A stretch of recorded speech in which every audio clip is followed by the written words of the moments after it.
My name is Anna Clark.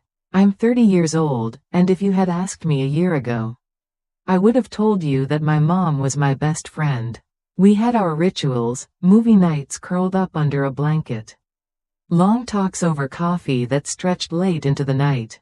It wasn't perfect, but it felt real. It felt like we chose each other even when the world felt too heavy. But somehow, without me even noticing, that bond cracked and split wide open. And the worst part? I didn't even see it coming. It all unraveled at her wedding, the day I thought would bring us closer again. A day I had poured months of my life into planning, right down to the tiniest flower arrangement. A day I had secretly paid for, stretching my savings thin because she wanted it to be a surprise for herself. She didn't want the stress. She said, "Anna, I just want to show up and be amazed." She had laughed over the phone, her voice warm and trusting.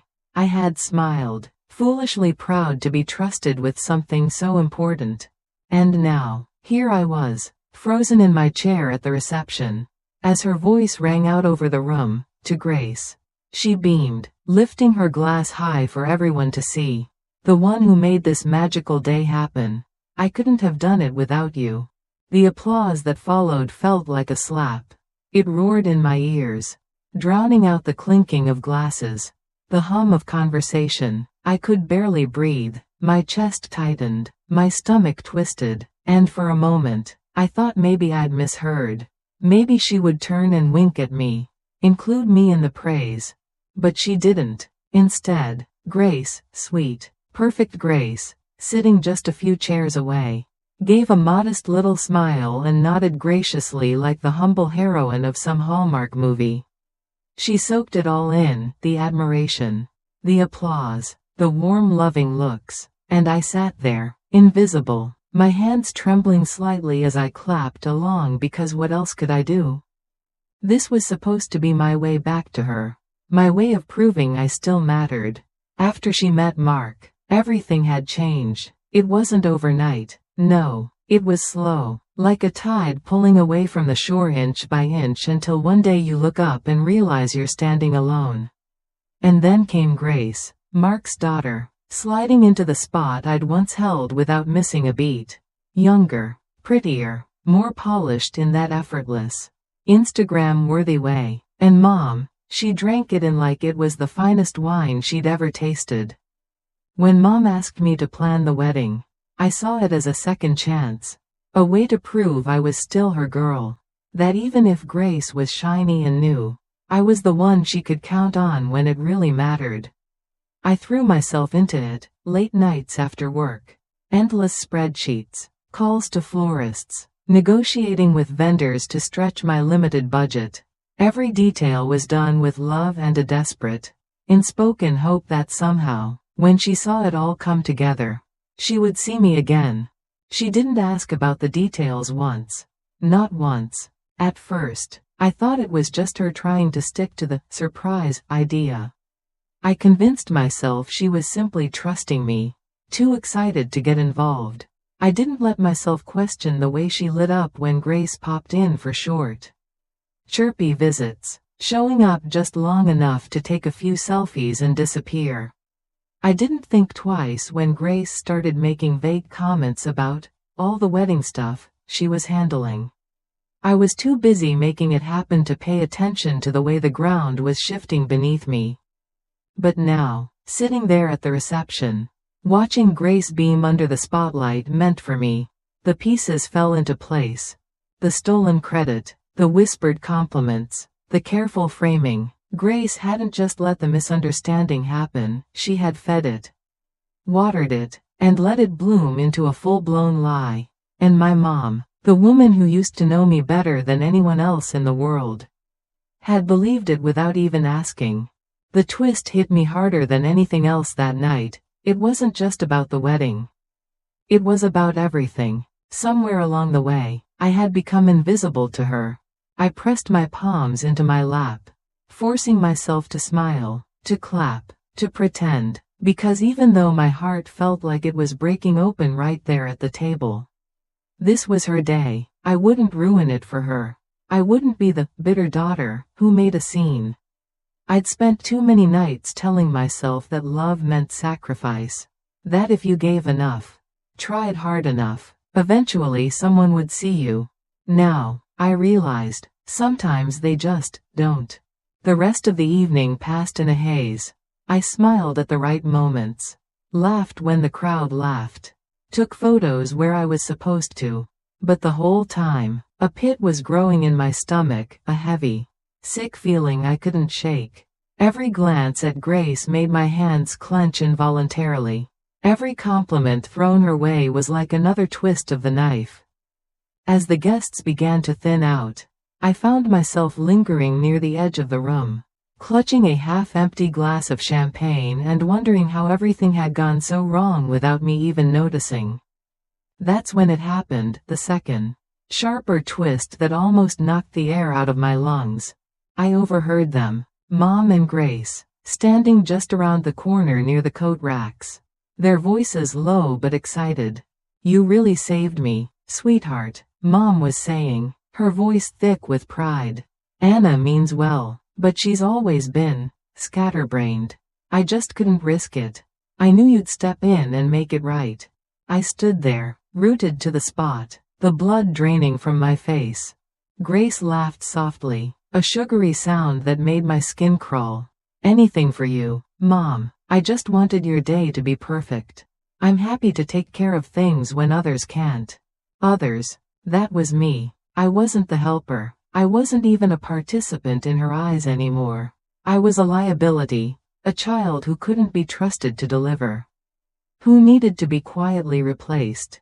In that moment, something inside me cracked wide open, and I knew with a cold, gut-deep certainty that this wasn't a misunderstanding. It was a choice, a betrayal wrapped up in smiles and applause. And I wasn't going to let it go. Not this time. I barely remembered driving home that night. Everything outside the car window blurred together, the lights, the trees, the black stretch of road. My hands were locked on the steering wheel, gripping it like it was the only thing holding me together. I kept replaying their voices in my head, Mom's easy dismissal, Grace's smug sweetness, and the worst part was, it worked. I was the one left on the outside, looking in. When I finally stumbled through my front door, I dropped my keys on the floor and sank onto the couch, feeling the weight of everything crash down on me at once. It wasn't just about the wedding anymore. It was about every time I had been overlooked, every moment I'd swallowed my hurt for the sake of keeping the peace. That night, I couldn't sleep. I tossed and turned, staring at the ceiling, feeling the rage and betrayal simmer in my chest. Around 3 in the morning, I made up my mind. I wasn't going to just sit back and let them rewrite history. I deserved better than to be erased from my own mother's life. The next day, I spent hours pulling together every scrap of proof I had, emails to vendors, invoices, payment receipts, texts confirming bookings. Piece by piece, I built my case, like a lawyer preparing for trial. Every document was a reminder that I had been the one who made her perfect day happen. Not Grace. But the question gnawed at me, what was I supposed to do with it? Was I really going to confront my mom, lay everything bare, risk whatever little was left of our relationship? Part of me hesitated. I knew how these things went. Grace had already woven her story so tightly around Mom's heart. What were the odds she'd believe me over her perfect new daughter? Still, the alternative, doing nothing, staying silent, felt like swallowing glass. I couldn't live like that. I decided to give Mom the benefit of the doubt. Maybe if she saw the truth, if she heard it from me without Grace's syrupy interference, she would understand. Maybe she would realize how much she had hurt me. So that evening, heart-pounding, I drove back to her house. She was in the living room when I arrived, folding laundry while some mindless home renovation show played in the background. She looked up and smiled warmly, like nothing had happened. "Anna, I wasn't expecting you. Come in, honey." The casual affection in her voice almost broke me all over again.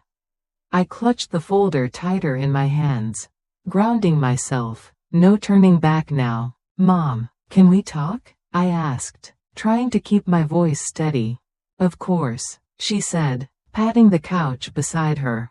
I didn't sit. I stayed standing, needing the space, needing the strength. I cleared my throat. It's about the wedding, and about Grace. Immediately, a shadow flickered across her face. Her hands stilled on the laundry. Anna, she said slowly, I really hope you're not about to dredge up. I'm not here to fight. I cut in, my voice firm. I just need you to see something. I placed the folder down on the coffee table and opened it, spreading out the documents one by one. Contracts with my name on them. Email threads. Bank statements showing the payments I'd made. Mom's smile faded as she leaned forward, scanning the papers. I watched her face shift, confusion, hesitation, and then something harder to read.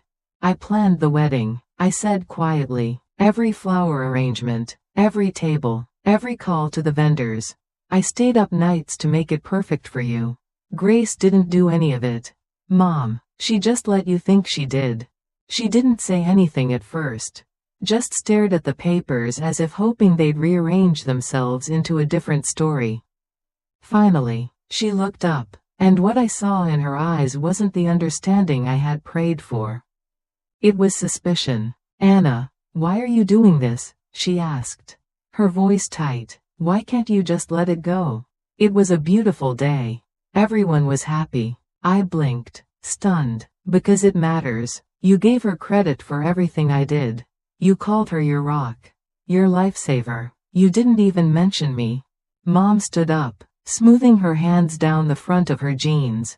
She avoided my gaze. You're making this about yourself, she said quietly. That's not fair to Grace. She's new to the family. She's just trying to fit in. I felt like the air had been punched out of my lungs. No, Mom, she's not trying anything. She lied to you. She let you believe a lie because it made her look good. And you let her. A long, painful silence stretched between us. And then she said it. The words that shattered whatever hope I had left.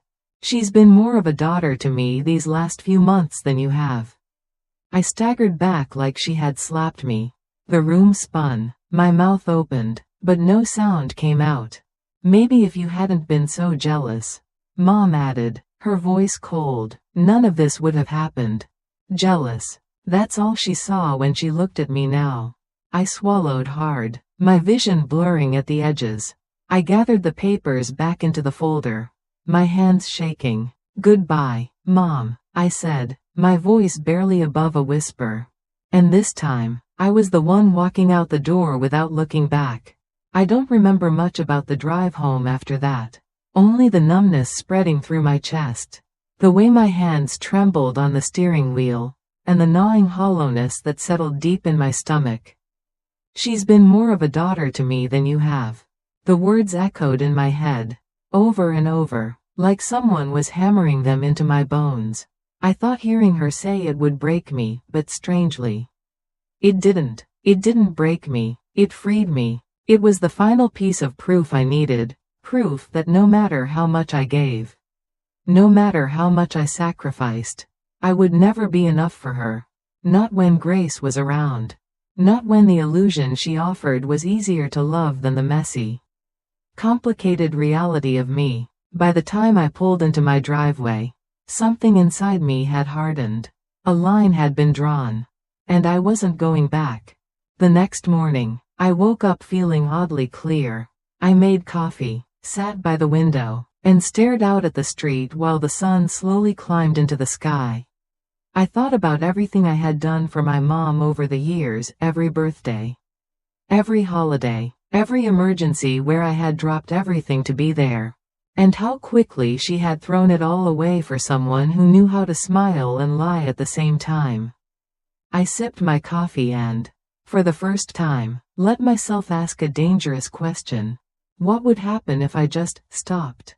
Stopped trying, stopped bending, stopped setting myself on fire to keep her warm.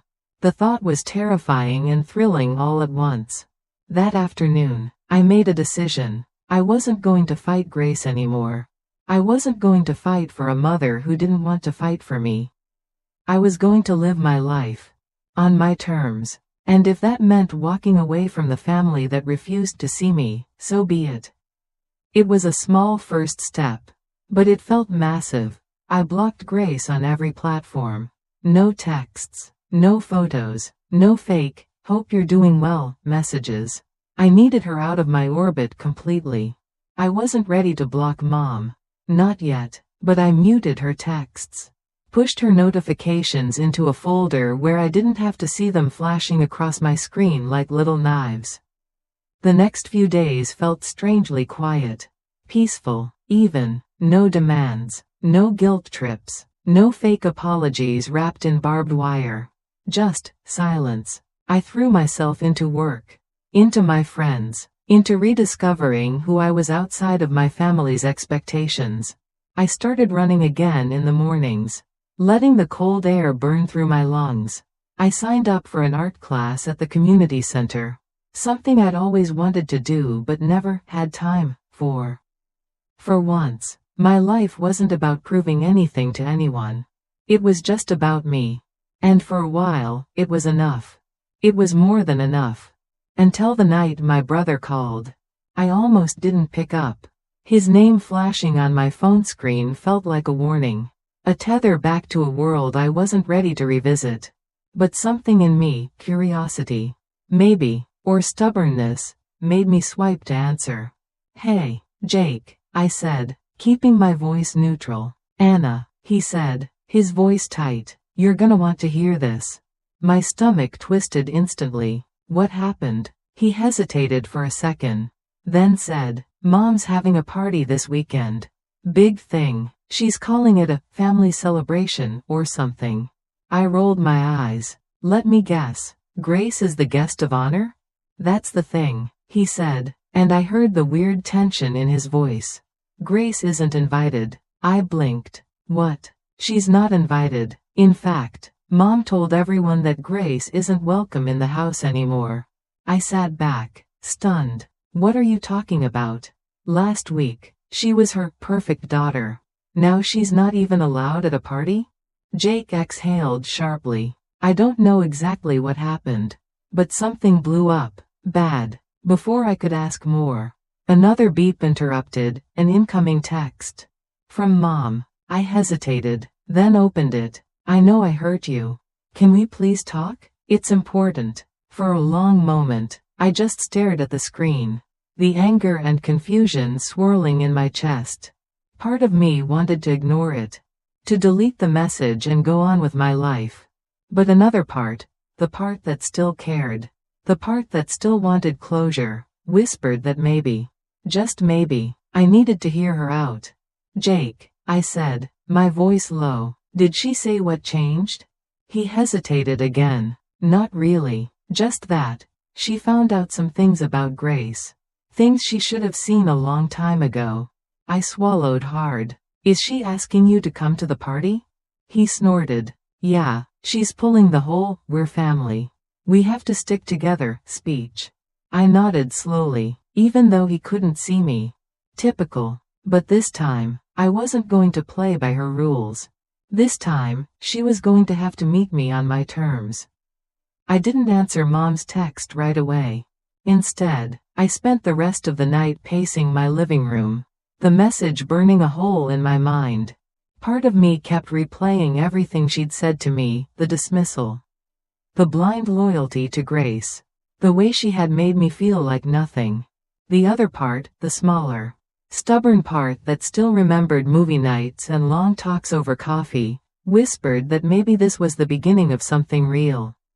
Or maybe it was just another setup to get me back under her thumb. By morning, I made my decision. If Mom wanted to talk, she could do it on my turf. I texted her back, short and simple. "We can meet at Cafe Willow. Tomorrow, 2 p.m. No cozy living room conversation. No emotional traps set in the house I once called home. Neutral ground. My rules." When I walked into Cafe Willow the next afternoon, my heart was hammering against my ribs. The place was nearly empty. Just a few scattered patrons nursing coffee and typing on laptops. The soft hum of indie music floated in the background. Mom was already there, sitting at a table by the window. Her hands wrapped tightly around a cup of coffee like it was the only thing keeping her grounded. She looked smaller somehow, not physically, but deflated. I approached slowly, keeping my expression guarded. She looked up and offered a tentative smile. "Hi, Anna." I slid into the seat across from her, folding my hands on the table. "Hi." An awkward silence stretched between us, the weight of everything unsaid pressing down on the air. Finally, she cleared her throat. "I'm glad you came." I nodded stiffly, waiting. I wasn't going to make this easy for her. She took a shaky breath. "I owe you an apology," she said, her voice low. "A real one. Not the kind of half-hearted thing I used to throw out just to move on." My stomach twisted, but I stayed quiet. I found out the truth about Grace. She continued, her hands trembling slightly. "About everything." I raised an eyebrow. "Which part? The lying? The pretending she planned the wedding? The way she let you believe she was the perfect daughter while I cut myself off, my voice catching. Mom flinched. "All of it," she whispered. "She admitted it." I blinked, stunned for a second. "She admitted it?" She nodded, shame flooding her face. "She broke down after Liam left her. Told me everything. How she saw an opportunity to step into your place because she thought you didn't deserve it." Her voice cracked at the last word. I stared at her, disbelief warring with the flicker of vindication burning in my chest. "She manipulated me, Anna," Mom said, her voice shaking, "and I let her. I wanted so badly to feel special again after everything that happened with your father. I clung to the version of reality that made me feel good." I bit the inside of my cheek, fighting back the storm inside me. "You didn't even ask me," I said quietly. "You just believed her." Tears welled up in Mom's eyes. "I know, and I hate myself for it. You deserved better. You deserved so much better." There it was. The apology I had been waiting for. The acknowledgement of everything she had ignored. Everything she had thrown away. And yet, the hurt didn't magically vanish. It still sat there, a raw, aching thing lodged deep inside my chest. "I can't just forget it," I said, my voice trembling. "You cut me out without even giving me a chance." She reached across the table, her hand hovering near mine, but not touching. "I'm not asking you to forget," she said softly. "I'm asking you to let me try to fix it." For a long moment, I stared at her hand, at the desperation in her eyes. I wanted to believe her. God, I wanted to believe her. But I wasn't the same girl who used to jump at the first sign of affection. I wasn't desperate for scraps of love anymore. "I don't know if I can trust you again," I said, my voice steady but soft. Mom's face crumpled slightly, but she nodded. "I'll earn it," she whispered. "I'll do whatever it takes." Another long silence stretched between us. But this time it wasn't so suffocating. It felt cautious, tentative, like standing on a cracked bridge, not sure if it could hold weight again. Finally, I exhaled slowly. "We'll see," I said. Her face broke into a fragile smile, the kind that knew better than to expect too much too soon. I stood up, pulling my coat tighter around me. As I turned to leave, she called after me, "Anna?" I paused. "I'm proud of you," she said, her voice breaking. "I should have said it a long time ago. But I'm proud of you. And I'm sorry." I nodded once, feeling the tears prick at the back of my eyes. But I didn't turn around. I just pushed the door open and stepped out into the crisp afternoon air, letting the cool breeze wash over me. For the first time in a long time, I wasn't carrying the weight of her approval, or lack thereof, on my shoulders. I didn't know if we would ever be what we once were. I didn't even know if we should be. But for now, I was okay, more than okay, and that was enough. The days after our meeting at Cafe Willow passed slower than I expected. Part of me thought that after Mom's apology, I'd feel lighter, freer, but the truth was, healing wasn't something that happened just because someone said sorry. It was messier than that. Heavier. I found myself swinging between anger and a weird kind of sadness. Mourning the relationship I thought we had, the one I now realized had always been more fragile than I'd wanted to believe. One afternoon, I got a text from Mom. "There's something you should know. Can we meet?" I stared at the message for a long time before responding. Maybe it was exhaustion, maybe it was morbid curiosity. But eventually I agreed. We met again at Cafe Willow. Same table by the window. As if somehow that little corner of the world had become our Switzerland, neutral ground. Mom looked different this time. Tense, nervous. Her fingers fidgeted with the edge of her coffee cup, spinning it slowly in tiny circles. When I sat down, she didn't waste time with pleasantries. "I found something," she said quietly. I raised an eyebrow. "Found what?" She reached into her bag and pulled out a small, battered notebook. I recognized it immediately. It was the wedding planning journal I had kept. Filled with all my notes, receipts, sketches, and scribbled ideas. My heart lurched at the sight of it. "I didn't even know this existed until yesterday," she said, her voice cracking. "Grace had it. She must have taken it from your things." I blinked, stunned. She had my notebook? Mom nodded, shame radiating off her in waves. "She used it. She copied things from it. Dates, vendor names, payment details, and then she fed me pieces of information at just the right times so it looked like she was doing everything." I sat back, my stomach churning. "So she didn't just lie," I said slowly. "She orchestrated the whole thing." Mom's eyes filled with tears. "She manipulated me," she whispered, and I let her. For a few minutes, I couldn't speak. The depth of the betrayal wrapped around my chest like a vice. But that wasn't even the worst part. The worst part was how easily I could see it now, how all the pieces fit so perfectly once you knew where to look. The fake smiles, the casual comments, the way Grace had inserted herself at just the right moments.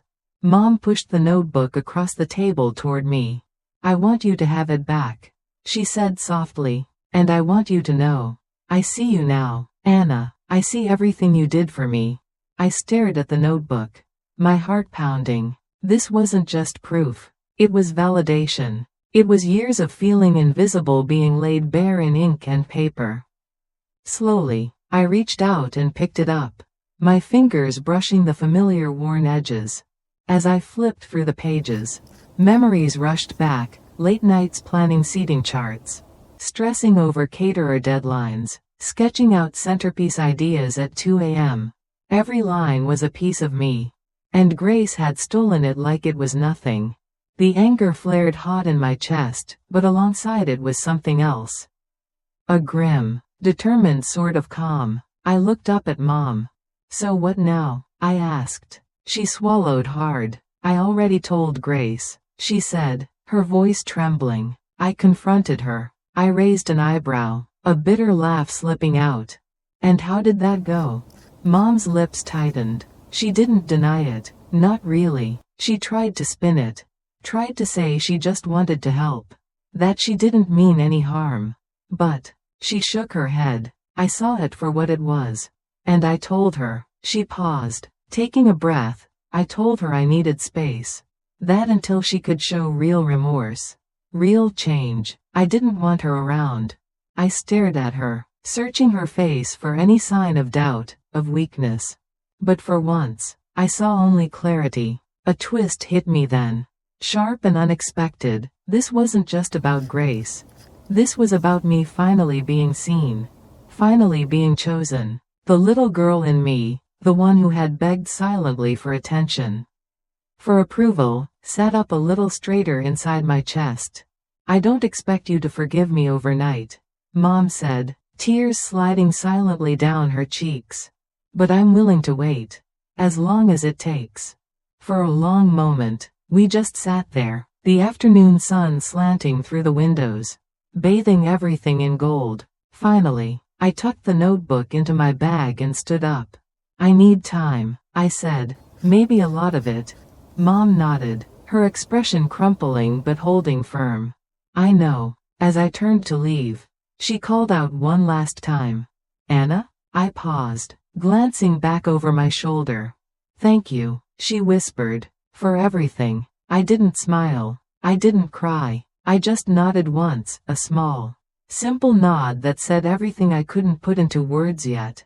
I stepped outside into the cool breeze, the weight of the notebook pressing against my side.